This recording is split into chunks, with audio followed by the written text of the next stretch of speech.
These pilot reform projects have produced improved learning, a more effective teaching, more efficient school leadership, and stronger school-community partnerships. The most remarkable of these projects, such as the TEP and the BEAM, have yielded improvements in learning outcomes in the poorest and lowest performing divisions of schools in the country, indicating that these reforms can work in those areas where we really need it to work. Eighth, the BESRA shifts the reform initiatives of the DepEd from a project mode to a more organic approach. Previous reform programs have not been sustained because they were implemented through projects. The DepEd, unfortunately, has a poor track record of sustaining the reforms after a project is implemented. Indeed, the reform stops after the project as DepEd starts looking for and implementing the next project. But the BESRA is not a project.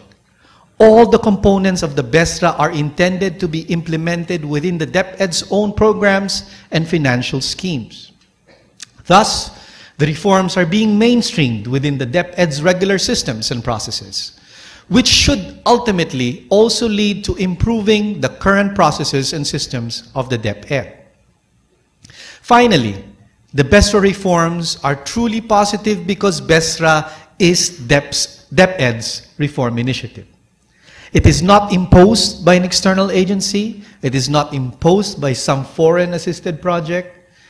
In developing the BESRA, the specific components of BESRA, rather, the DepEd offices undertook a most extensive consultation with a wide range of stakeholders within the DepEd and among the various stakeholders in the Philippine basic education sector.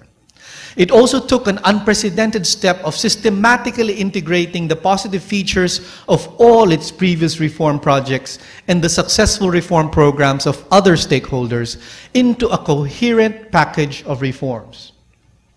Through the BESRA, the DepEd is truly trying to get its act together by learning from its decades of reform experiences and by putting it all together in a systematic set of actions. We can see that there are clearly many reasons to be hopeful about BESRA, particularly as the DepEd has built a strong consensus around it.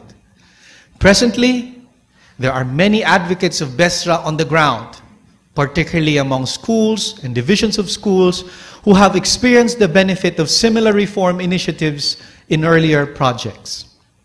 There are many movements and experiments of BESRA-inspired reforms at the regional level, such as the Strive 2 in the Visayas. From the DepEd central offices, the new policy of the mother tongue-based multilingual education is another example of a vigorous BESRA-inspired reform initiative. Beyond the DepEd, various stakeholders, such as private foundations, bilateral and multilateral agencies, and local government units also have expressed commitment to the BESRA framework for reform. It does seem that many key stakeholders are now rallying behind BESRA as these stakeholders see its many positive qualities. But there is also some concern, particularly regarding whether BESRA is succumbing to Ningas Kogon. Indeed, the DepEd conceived of BESRA in 2005 and started implementing it in 2007.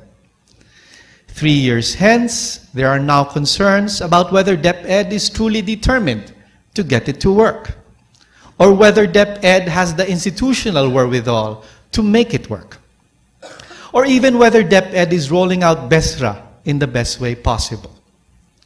So is there really the promise of redemption in BESRA?